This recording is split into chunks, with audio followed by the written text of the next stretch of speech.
Hello বন্ধুরা, তোমার সকলকে স্বাগতম তোমাদের চ্যানেল ডব্লিউবি প্রাইভেট টিউশনে। আজকের এই ভিডিওতে আমরা রায়ামার্টিন প্রশ্নবিচিত্রা 2025 ক্লাস 6-এর পরিবেশ ও বিজ্ঞান বিষয়ে যে তোমাদের দ্বিতীয় ইউনিট টেস্টের জন্য 1 নম্বর স্কুল রয়েছে হেয়ার স্কুল, পেজ নাম্বার হচ্ছে 211। তো এই প্রশ্নপত্রের সম্পূর্ণ উত্তর নিয়ে আজকের এই ভিডিওতে আমরা আলোচনা করব। ক্লাসের পিডিএফ পাওয়ার জন্য টেলিগ্রাম চ্যানেল জয়েন করে নিও, যার লিঙ্ক তোমরা এই ভিডিওর ডেসক্রিপশন বক্সে পাবে। তো চলো ভিডিও শুরু করা যাক। দেখো, তোমাদের প্রথমে যে ফিজিক্যাল সায়েন্স অর্থাৎ ভৌত বিজ্ঞান, একেরটা বলছে একের দাগে সঠিক উত্তরটি নির্বাচন করো। 1-1 এসআইতে বেগের একক হলো option number D metre per second. যেটা বলছে অক্সানোমিটার বৃদ্ধির স্কেলটি মাইক্রোমিটার অঙ্কিত করা থাকে। আকৃতিগত পরিবর্তনের ফলে বস্তুতে সঞ্চিত হয় স্থিতিশক্তি। 4-টা বলছে একটা ফুটবলকে মাঠের ওপর গড়িয়ে দিলে তা কিছুক্ষণ দূর গিয়ে থেমে যায়। ঘটনার জন্য দায়ী এটা হবে ঘর্ষণ বল, অপশন নাম্বার সি। এরপর রয়েছে 5-টা চাপ সমান রেখে ক্ষেত্রফল বাড়ালে বলের পরিমাণ বাড়ে। নেক্সট প্রশ্ন, জলের গভীরতা বাড়লে সব দিকেই চাপ বাড়বে, অপশন নাম্বার ডি। লোহার প্রধান আকরিকটি হলো হেমাটাইট। ব্রোঞ্জ তৈরি হয় তামা ও টিন দিয়ে। পাললিক শিলা হলো চুনাপাথর। এরপর রয়েছে দেখো 2-এর দাগের 1-টা বলছে পুরীর তুলনায় দার্জিলিং এর বায়ুর চাপ কম। নেক্সট প্রশ্ন বলছে ড্যাশের গতির জন্য বার্নৌলির নীতি প্রযোজ্য হয়। এটা হবে শান্ত বা ধারারেখার জন্য, এর গতির ক্ষেত্রে। নেক্সট প্রশ্ন বলছে ঘর্ষণ চলমান বস্তুর গতিকে সর্বদা বাধা দেয়। গড় সৌরদিন এটা হবে 1/, এটা হচ্ছে কত 86,400 অংশ সমান 1 সেকেন্ড। নেক্সট রয়েছে দেখো 5-টা মানুষ হলো এমন এক প্রাণী যা খাদ্য শৃঙ্খলের উৎপাদক ছাড়া আর সব স্তরেই থাকতে পারে। নেক্সট প্রশ্ন, রাশির পরিমাণ সমান সংখ্যামান গুণিত ওই রাশির একক।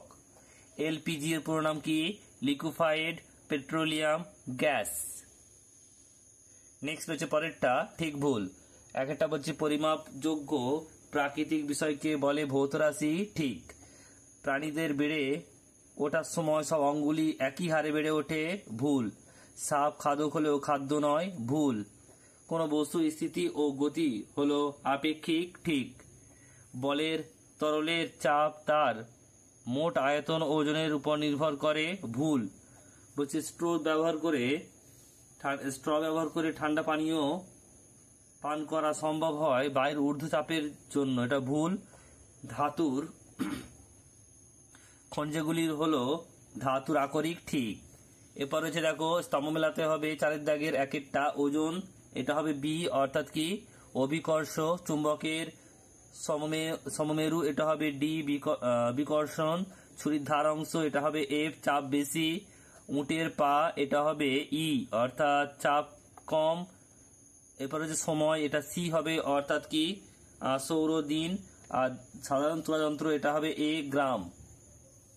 বাকি প্রশ্নগুলো তোমাদের যে রয়েছে ফিজিক্যাল সায়েন্সের 5-এর এবং 6-এর দাগের, এটা তোমরা পিডিএফ এ পাবে। পিডিএফটা দেখিয়ে দেবো এক্ষুনি। আগে আমরা লাইফ সায়েন্সের প্রশ্নগুলো দেখে নিই, শর্ট প্রশ্নগুলো, তারপর তোমাদের দেখিয়ে দেবো। দেখো লাইফ সায়েন্সে কি রয়েছে, সঠিক উত্তর নির্বাচন করে পূর্ণ বাক্যে লেখো। 1-টা বলছে ডয়ারফিজম হলো কি বামনত্ব। নেক্সট হচ্ছে দেখো কোনটি বলছে অক্ষরীয় কঙ্কালের অন্তর্গত নয়, এটা হবে অপশন নাম্বার সি পেট্রোরাল গার্ডেল।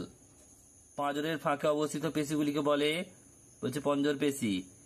2-এর দাগে বলছে ফিমার ও শ্রেণীচক্রের অস্থিসন্ধি হলো বল ও সকেট সন্ধি। সত্য মিথ্যা বলতে হবে। অধিক O2 ও কম CO2 যুক্ত রক্তকে বিশুদ্ধ রক্ত বলে, এটা সত্য হবে। বাকি যে প্রশ্ন 4-এর দাগে রয়েছে এটা তোমরা পিডিএফ এ দেখে নাও। পাঁচের দাগের একটা বলছে তড়িৎ প্রবাহের একক কি, অ্যাম্পিয়ার। দুইয়েরটা বলছে দেখো পাঁচের দাগের দুই, যে বলের উপরিতলের ক্ষেত্রফল মাপার জন্য কোন রাশির পরিমাপ প্রয়োজন, এটা ব্যাসার্ধের পরিমাপ। নেক্সট প্রশ্ন পরেরটা বলছে এর সঙ্গে রয়েছে অথবা ঘড়ির কাঁটা একবার ঘুরে আসতে কত সময় নেয়, এটা হয় 12 ঘন্টা। নদীর বাঁধের জল কোন শক্তি সঞ্চিত করে, এই স্মৃতিশক্তি।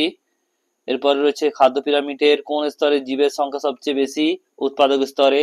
এর সঙ্গে রয়েছে দেখো কোন প্রক্রিয়া শক্তি খাদ্য আবদ্ধ হয়, সংশ্লেষ প্রক্রিয়ায়। এসআই তে ঘাতের একক কি, নিউটন।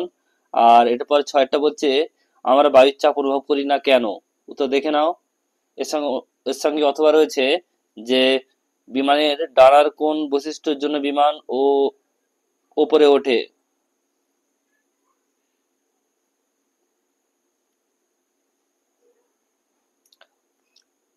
নেক্সট প্রশ্ন ছয়ের দাগে একটা পাললিক শিলা ও আগ্নেয় শিলার মধ্যে তুলনা করো।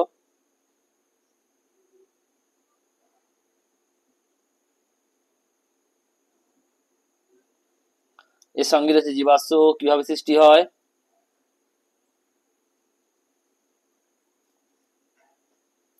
ছয়ের দাগে দুই একটা বলছে ফসিল ফুয়েল কাকে বলে, তামার আকরিকের নাম লেখো, উপযুক্ত উদাহরণ দ্বারা সংকর ধাতুর প্রয়োজনীয়তা উল্লেখ করো।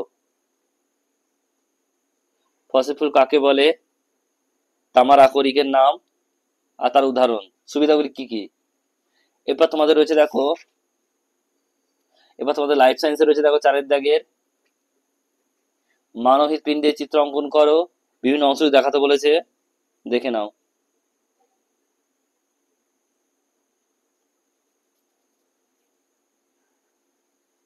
এর সঙ্গে রয়েছে দেখো কি বলছে দুইটা, দেহের ভর সূচক কাকে বলে, তোমার বন্ধুর দেহ সূচক হচ্ছে 28.5, তার শারীরিক অবস্থা কিরূপ বলো তোমার মনে হয়, দেখে নাও। এখানে দেখো যে ফর্মুলাটা আছে, এটা ডাব্লু বাই এইচ স্কয়ার হবে, মানে হচ্ছে ওজন বাই উচ্চতা স্কয়ার হবে।